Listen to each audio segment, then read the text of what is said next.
Okay, I'm behind the wheel of a car. Oh, wait a minute. It's Thursday?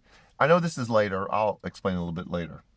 Okay, I'm behind the wheel of a car for the first time since June. Because of some medical issues, I have not been allowed to drive for 6 months. And today is my first day of being able to drive. And it's kind of a surreal feeling. Um, COVID was bad enough and feeling like you weren't in control. Try not being able to drive for 6 months within COVID, and you'll realize the control is just an illusion. Monday night at Man Cave, we talked about dealing with transition, and we read a passage out of Joshua and kind of studied it a little bit. And one of the lines in there was to look straight ahead and not to the left or not to the right. This was God's command to Joshua in entering the promised land. And what that involved, or it meant to me, was to trust. And there's an old Baptist hymn that says there's something that comes with trust, and all the guys knew it. It's trust and obey, right?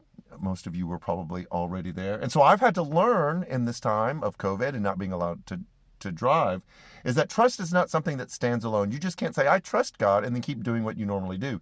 There is a second stage of it, and that is of obedience. And that's tough for me. Janet will tell you I'm not really good at submission and obedience and all those kind of things. But for 6 months, I couldn't drive, and Janet was my chauffeur, driving Mr. Daisy. But it did teach me the important lessons that trust is easy to say, but it's incomplete without a follow-up of obedience. And so for 6 months, I was broken and taught a tough lesson that I hope I can apply to the rest of my life. So I'm at the park where I haven't run in forever. I've just circled the church parking lot until Janet can come pick me up. So I'm going to run at the park today and hopefully begin to allow God to work this trust and obedience into other areas of my life. So stay warm. I'm going to put a coat on.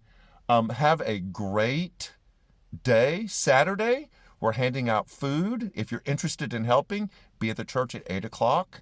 And you get to be part of a really cool ministry that NCC does. And then we will be in person this Sunday for the last time for a couple weeks as we finish up Advent. So we will see you then, and take care.